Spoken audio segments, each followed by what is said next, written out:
Hi and good evening, everyone. I believe tea is after the session, right? So, hi, Uni. We met Samir and Somesh. Good to see you guys. So, I belong to the generation or the world of HI, human intelligence. AI is relatively new. Very interesting. A lot of things happening in AI, and the use of AI for bettering media, bettering businesses, bettering spends, and to optimize stuff. I ran to an experience yesterday for my daughter's passport.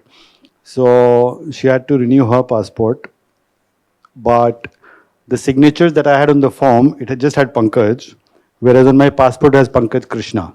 So for that, it got delayed by almost 15 days and multiple rounds to the passport office because there are two different names, Pankaj and Pankaj Krishna. But if you apply common logic, I think they should have cleared it. So probably AI could be used more to simplify life in areas such as what I witnessed yesterday, as against only getting people to write chat, to write script. So suddenly everyone started writing very well nowadays, if the mails and all you get, right? So they're very lengthy, and you can obviously make out because they're all bullet points.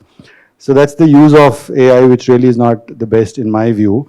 I come from the media domain, so I'll talk more about the use of AI for bettering media evaluation, media buys, media plans. And since all of you are marketing guys, feel free to comment on that.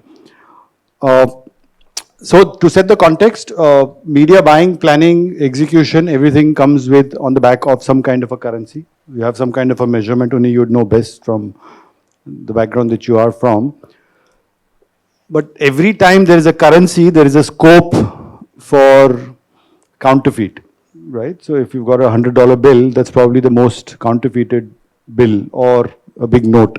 Same thing holds for any media measurement tool or currency, whether it's television or radio or print or digital.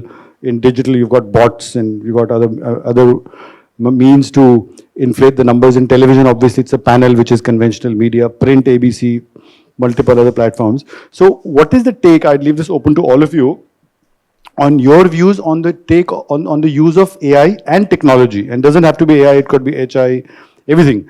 But how do you use technology and data to better your marketing initiatives, right? So since we met first, Uni, I'll start with you, right? You just asked us such a broad question that how will you use AI for marketing? So, um, I mean, I'll give a broad answer then. So the way we look at it is that um, how AI can impact the work we do, right? And the second part is how we work. So basically, broadly, how use AI for how we work, and use AI for the work we do.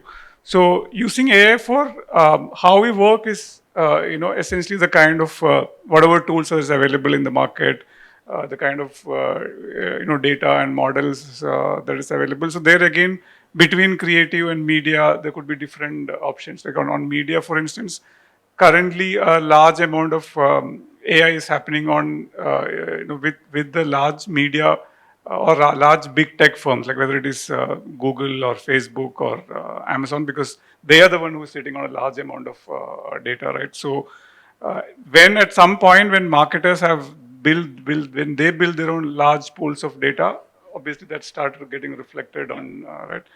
On the creative side, it is basically you create campaign ideas. Like recently, we did some work for Oreo, which basically people could ask questions and then the answers would come by Farhan Akhtar.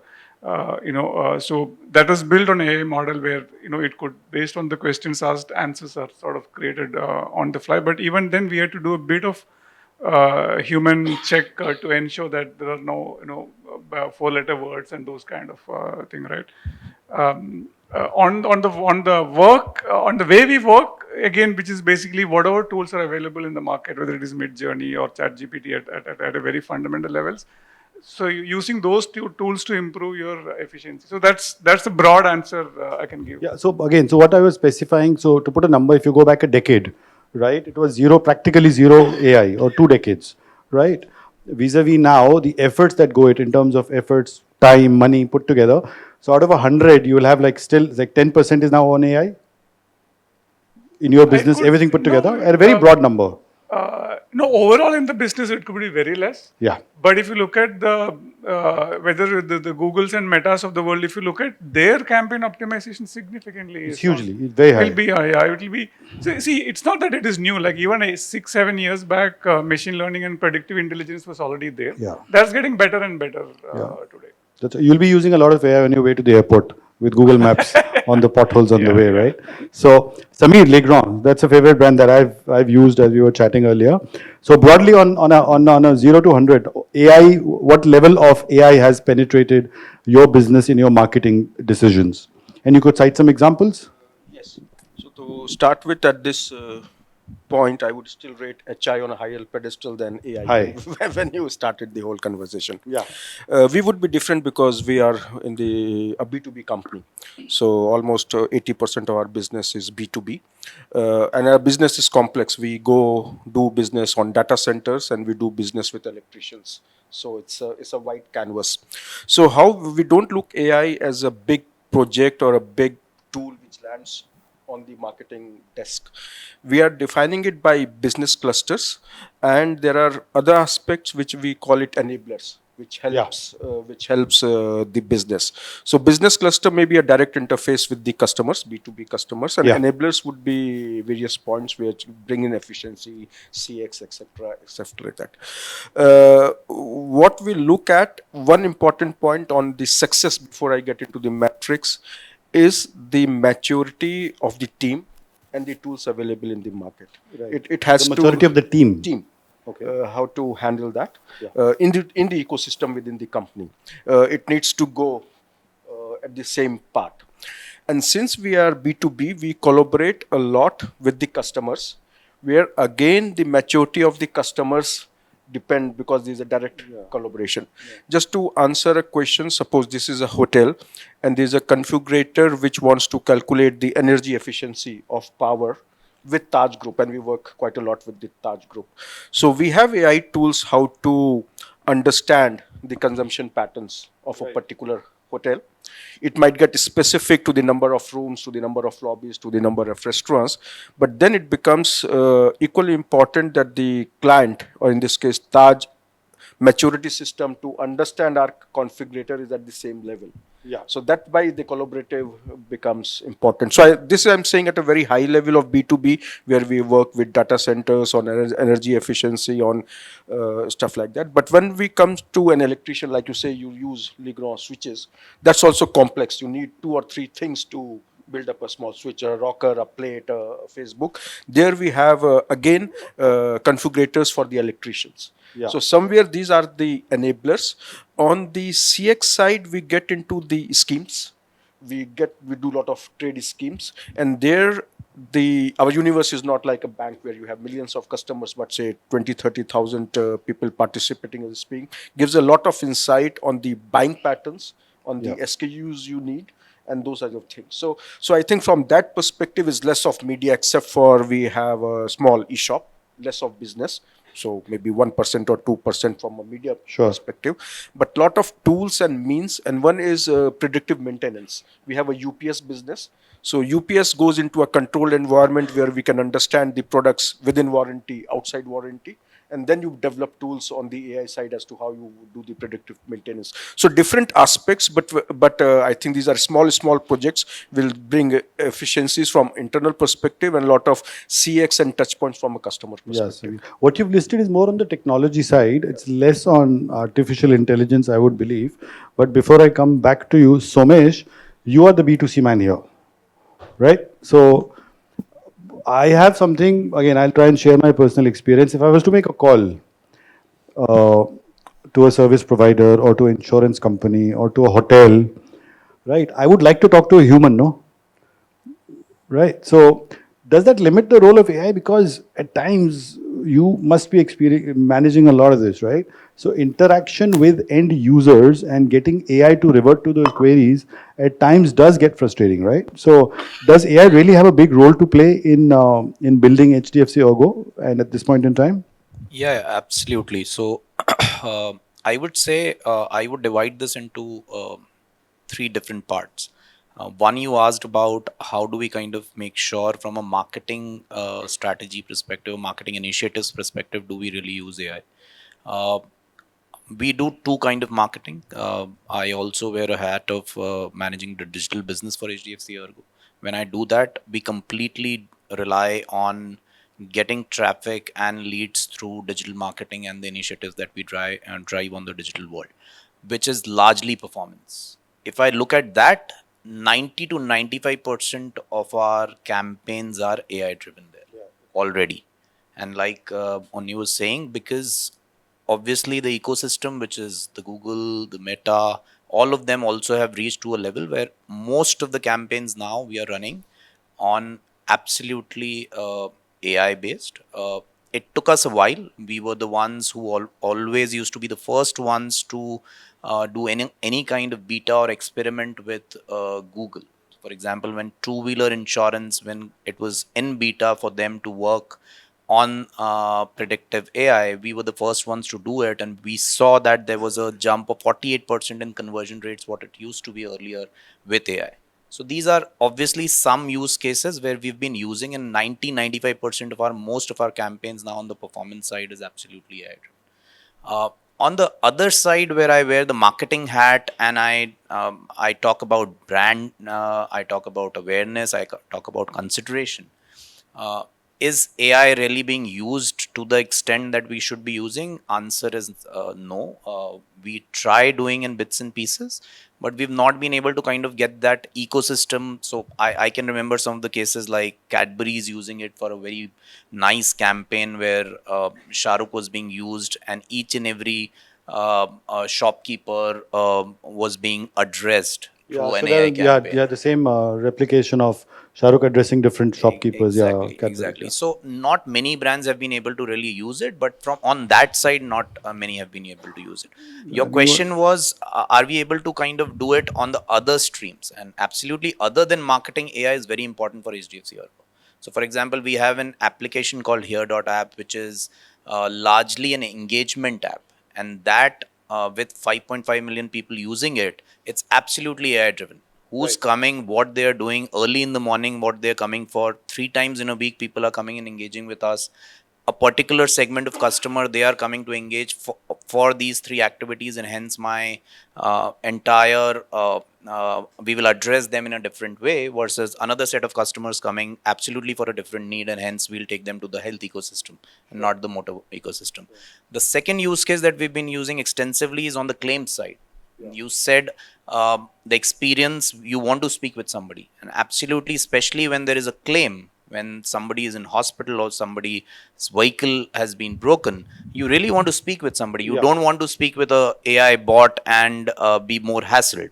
And that is one of the biggest use cases, which is a combination of somebody speaking as well as AI. So for example, if there are certain, when we are onboarding a customer, we used to do medical test. Earlier, everything used to be a doctor sitting here and talking. We said 80% of the times we really don't need to, you don't really need to speak with the doctor.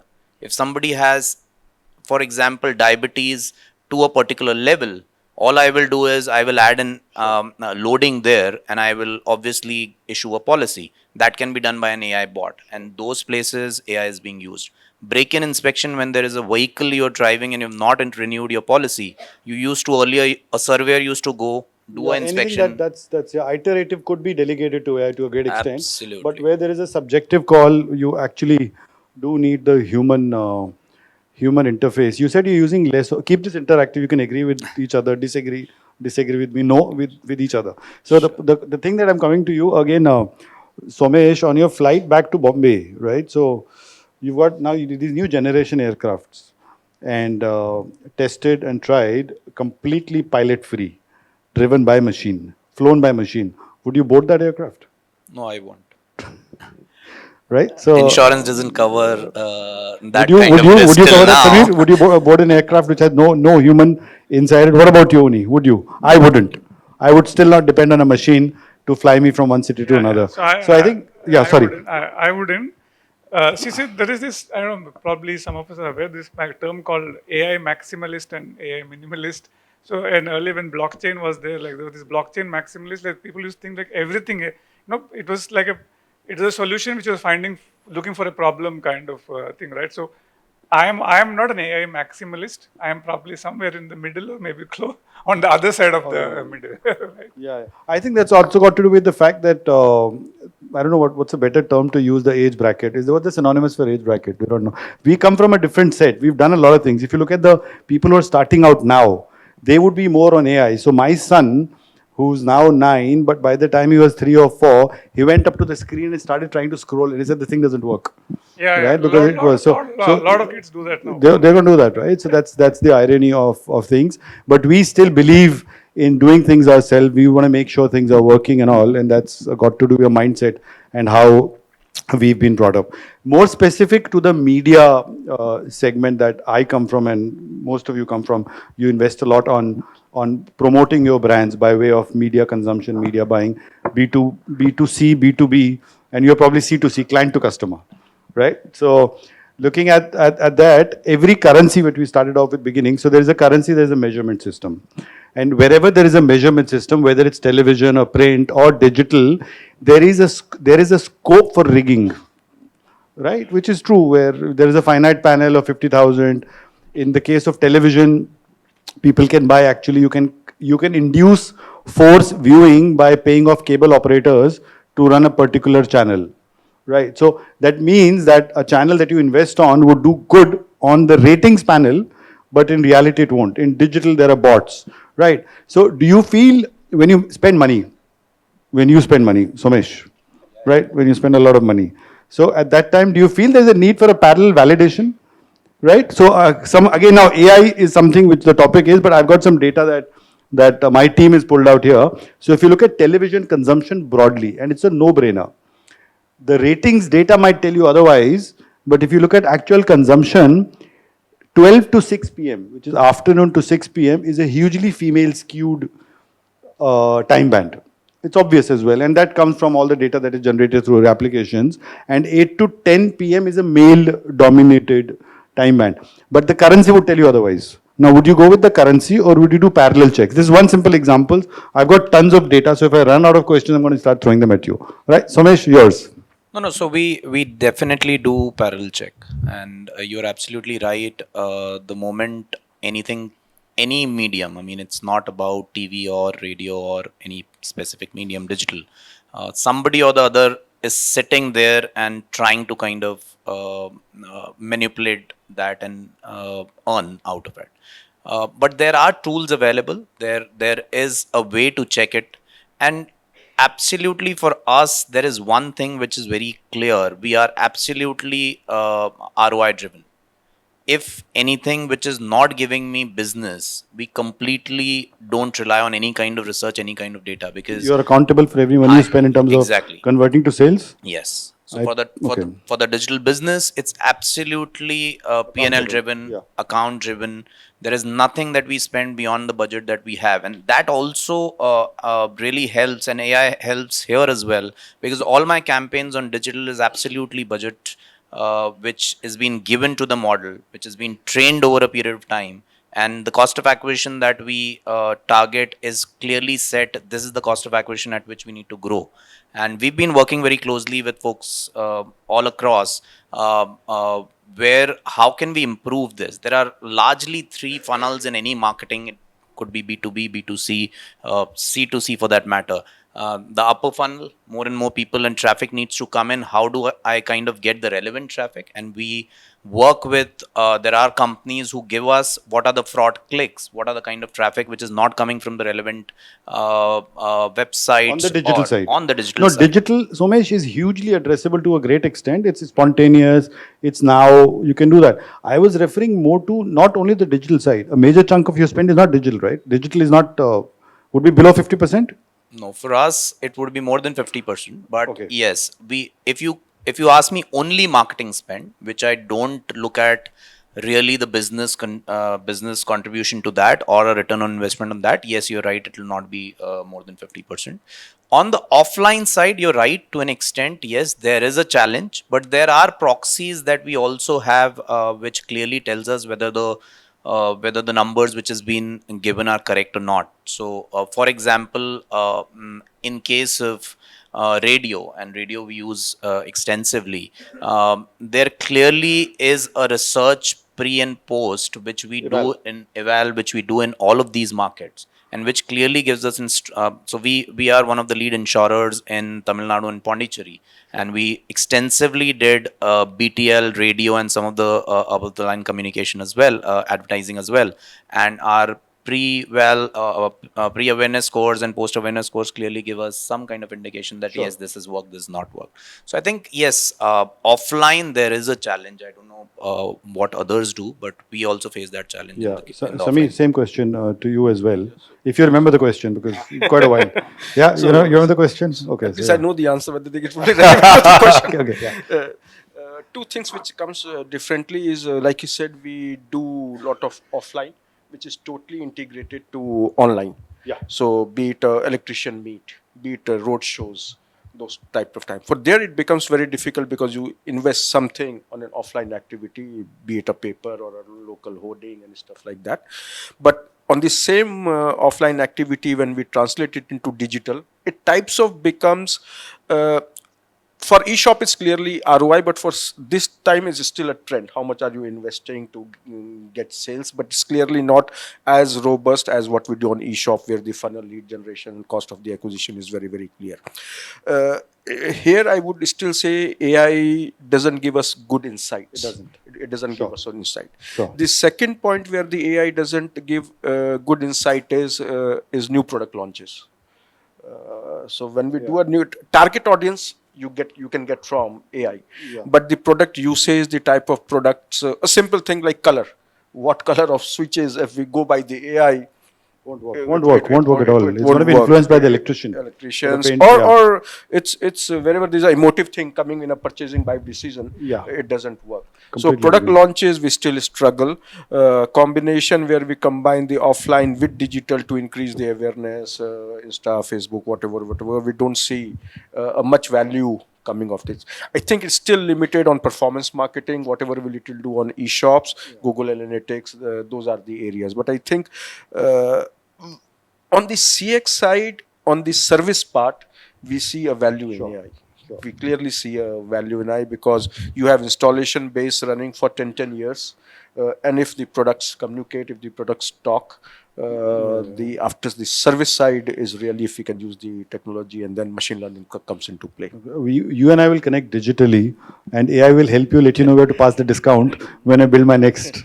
Yes, we do place. analyze the profitability of the customers and their trends. Yeah, A very interesting thing which comes from AI. Again, I don't think it's coming from a marketing perspective, but understanding the customer, again B2B perspective.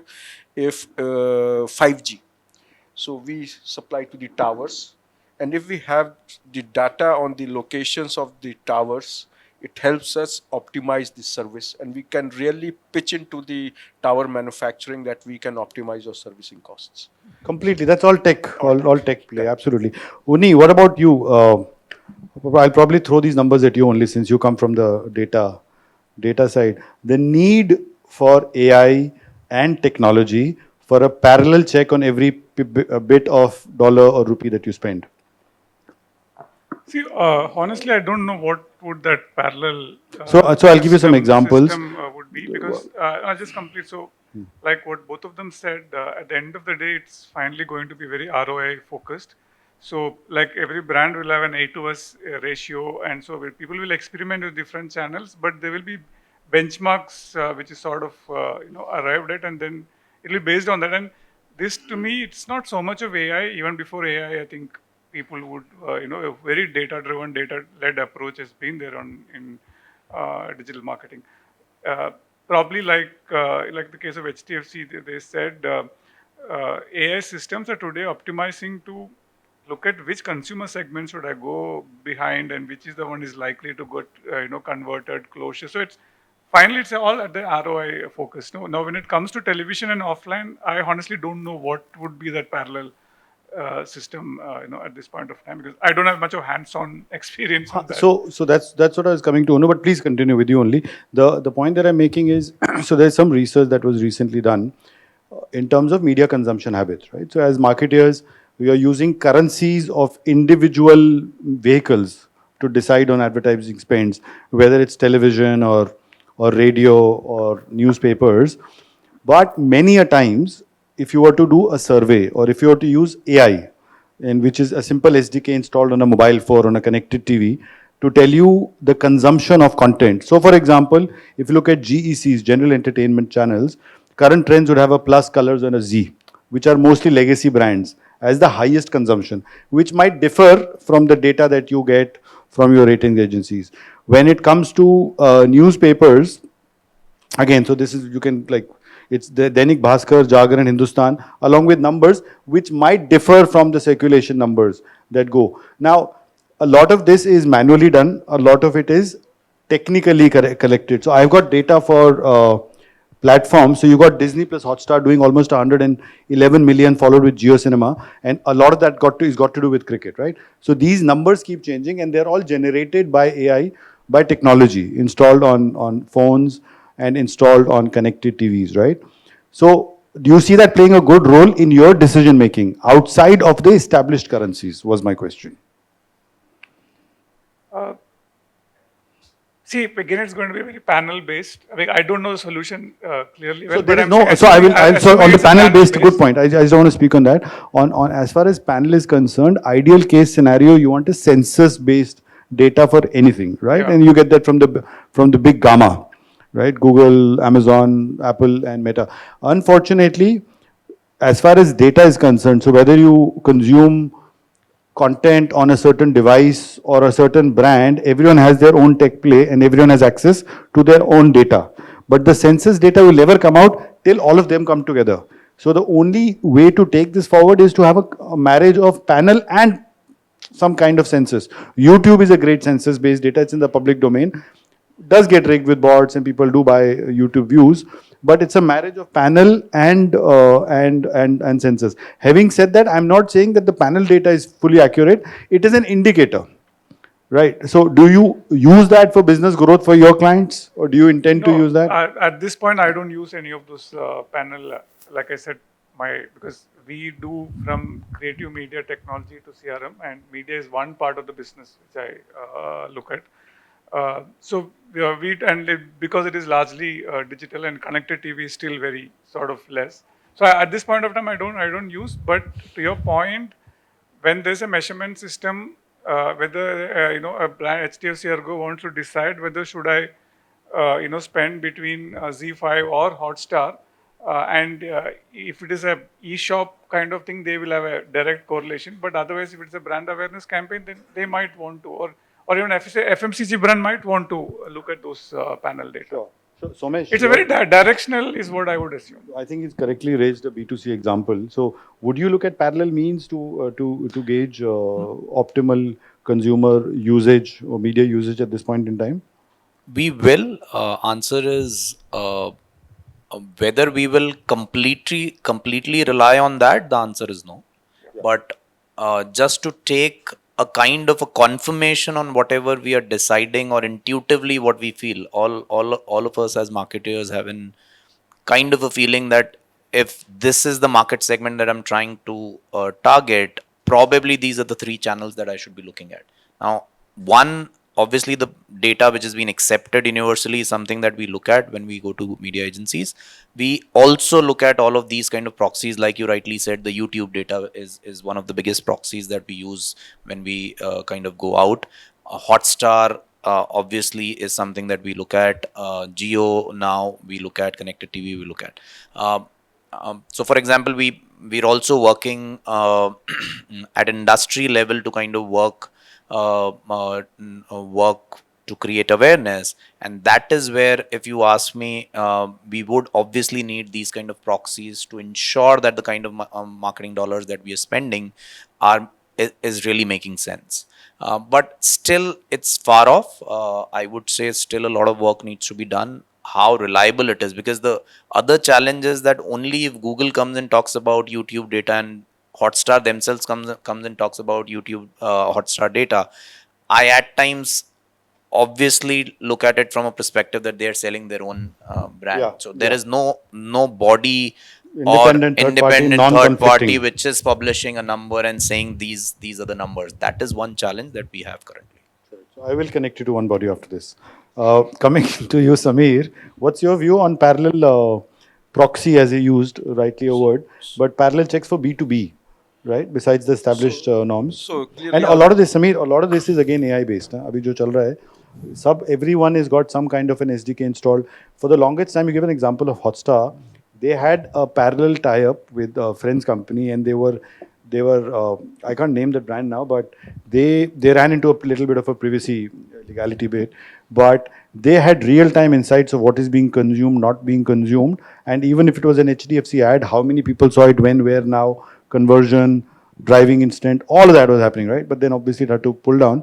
In the case of B2B as well, so there is a lot of AI established, right? So where do you see the role of proxy non-established currencies? So since our spends are not too high, and I still differentiate, one is between brand, where it's still a more generalistic view, where we take panels, to be honest, just a bit of a panel data, and otherwise it becomes too complex for us.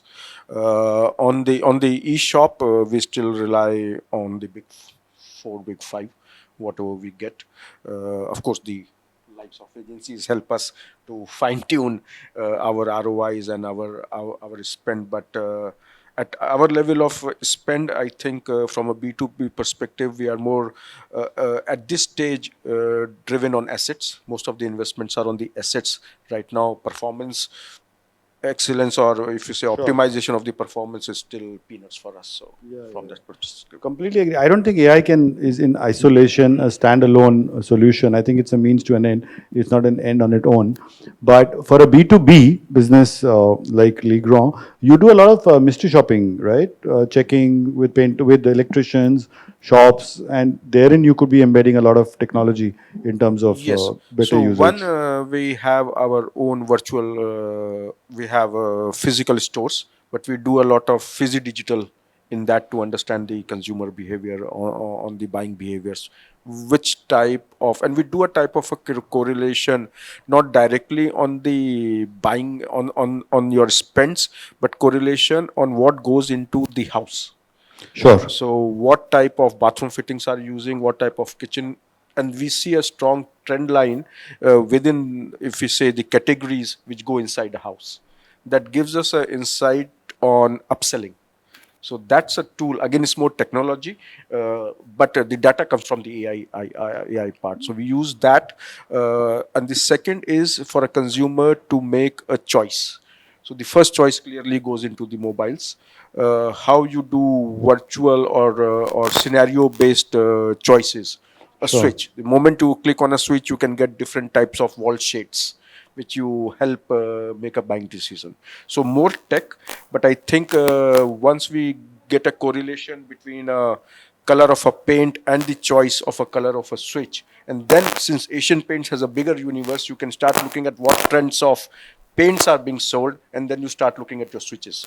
But Yeah. those are the data points from a buying behavior perspective, Sure. not on a spends perspective. Sure. Yes. So you were wanting to. No. Okay. I think because we're talking about media, it's just one use case, right? From, the kind of examples he just gave, there is so much different use case from a CX, customer experience, and marketing spaces. So I think media is just one part of the whole game.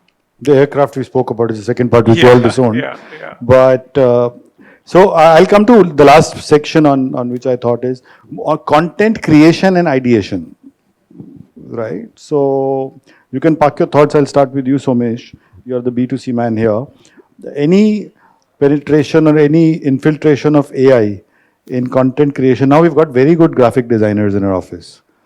Suddenly they come out with fantastic creatives, and a lot of stuff is happening with AI. A lot of posts on social media today. Every brand is active, and they've got one guy churning out tons of posts with perfect syntax, great creatives, great graphics, all of that, right? It's all happening with AI. Where do you think this heads? and you can all put your thoughts on the role of AI in creative, in ideation, in content. So I think both benefits and there are certain disadvantages. Obviously, like you said, benefits are less number of people will be able to do much more than what we used to earlier think of doing. The pace at which things can be done will definitely be something which will be in favor of all the brands, irrespective of B2C, B2B, startups, legacy companies, established companies. But I think the larger point that we need to look, and especially I can talk about ourselves because we work in a very regulated environment, and that becomes a bit of a challenge for us when we look at when content is being generated through these. I don't want to take names, but AI models. Uh, the whether the content is authentic enough, whether the content is good enough, is something that needs to be looked at, because especially in the regulated environment, you cannot use and say things which can really. Sorry, the worrying thing about AI is AI generated content seems more authentic than the actual content. Like So I will packaged give you an food. example. Somebody used AI content, and there was a question which was being asked: what should I do? I have a claim, and this needs to be done. There was a problem posed, and AI looked for an answer. Like you said, it was a beautiful answer and a very good answer. Probably a person sitting on this other side would not have been able to give that, but it was of another company, right? Now, how do you handle that challenge? So, while these are good, like I said, you will still need people who check it. AI should look for answers of claim related questions from my database, which needs to be trained. And there is a lot of training and machine learning needs to go behind this. Uh, Likewise, the other challenge is cost. I think while most of us can say, okay, all of these things are good, when you need to write one or two pieces of content, it's free of cost and hence you can write it. The moment you need to generate it for a brand on a regular basis, like you said, we were doing 10 posts, we start doing 20 posts a day. Obviously, your cost will go for a toss. So, and then the return on investment on these kind of things. So, transparency, authenticity, cost, this remains a challenge, which Absolutely. is a very big challenge when it comes to content. And besides these three, Somesh, as you rightly said, दूसरा challenge आता है clutter. People are churning out. It's a factory now. That's a scary thing. I was discussing with somebody, and we are thinking to kind of be out of one of the social media platforms because whether it is making sense for us or not to stay there anymore. Yeah. Is it relevant enough now to be on that platform? Is the question that everybody is asking, because the kind of post, the kind of audience you look on those kind of platforms, is it really making sense for us? Sure. So you're absolutely right. I mean, clutter.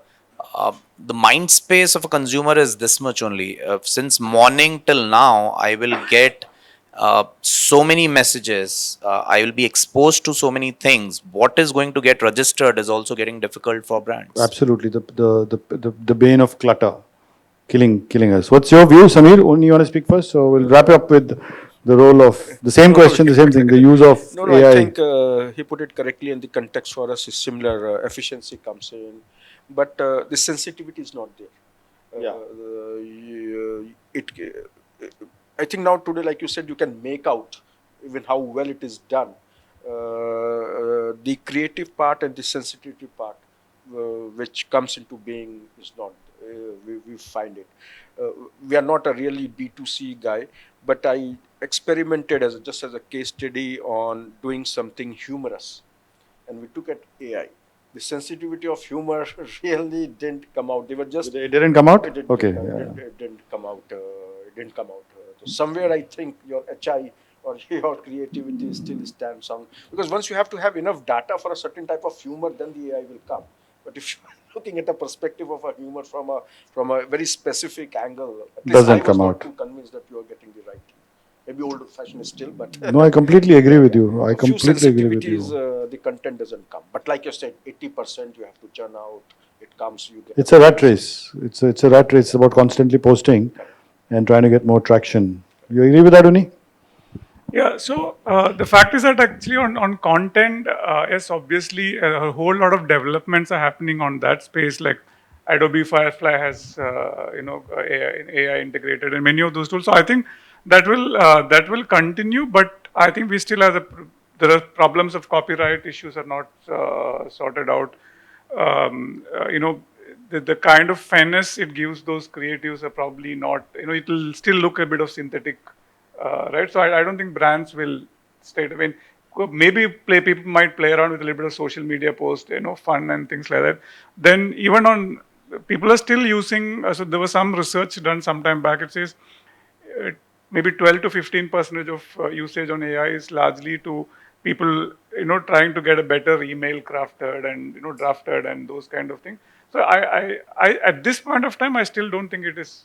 The worrying thing is that because someone is trying to get the better email crafted, but whom is addressing to that bugger is also getting the same email crafted. Yeah, correct. So it is two machines talking to each other. If the, Right? So the role of human is practically gone for toss. Similar category brands, two, copywriters sitting in two different agencies trying to do this is a huge risk of, HDFC or Go Copy is becoming similar to this thing, right? So that problem continues. What I'm reminded is that I think the larger point is that, like someone said in the past, that like big data always comes from the past, Yes. right? It's not necessarily it is sort of able to, really create the future, right? So therefore, I think all of us are. I don't think anyone has a very, like, we know what exactly is going to happen tomorrow. We all are probably keeping our eyes and ears open, learning and experimenting and going, right? Just to take an example from outside marketing, there are enough examples on globally different governments or city councils run using AI to predict, algorithms to predict, let's say, school dropouts or crime rate increasing in a particular area, and it starts predicting, and and that says that, okay, this particular family, based on various parameters, it is saying that this is likely to be a criminal in this house, and that then they start harassing that family, meaning you put a counselor there, they have to report to counseling, but there is no, There's no science it's behind it. basically I think it's practically algorithm creating havoc. it's harassment. I would believe, like it's Yeah, depending so- on technology to decide your future Correct. So there behavior. are many cases from European cities, where AI is being used to I'm do glad this. it's not happened in India because otherwise we'd have had no politicians. They would have been arrested as kids only. Yes, they were this thing is that I think we just have to, keep our eyes and ears open because technology changes so fast. Experiment, cautiously and then move forward. I don't think we'll have a definitive answer at this Yes, point. completely. Samir, you want to add the Just on a point? lighter side, why it becomes a zero net sum game is we in HR do a AI resume sorter. So you have a JD, you get thousands of resumes, you do a sorter. The guys who are writing it are using the same AI. He is looking at sorters. So Right. anyone So it's can counter the same thing. Yeah, it's two machines communicating with each the other. Same that is coming from me to interview, which I could have handled with some mistakes in his resume. Absolutely, And I yeah. could put a better feel of that resume rather than Correct. his This is like the virus and the antivirus probably coming out from the same source, and they're making the money out of it. Fantastic. I think good time. Thank you, Uni. Yeah, sorry. One second. Uni had Add to a that, point. there are AI agents. Like, you can have AI agents on your phone, which means me and him talking, but my agent, AI agent, will be talking to his AI agent. Correct. That's a possible reality, right? That is a reality, There yeah. already machines. I read that. I'd like to retire before that happens. But I don't think AI is a replacement to think. It's just a tool which should be moderately used. Yeah. And that says time's up. I was saying thumbs up. So I was wondering what the brand is because it's got a red on a white. Having said that, thank you, Uni. Thank you, Samir. Thank you, Somesh. Thank you, everyone. One thing we all unanimously agree is the fact that if you have to fly down, that aircraft better have a pilot. Yeah. Thank you, guys. Thank you.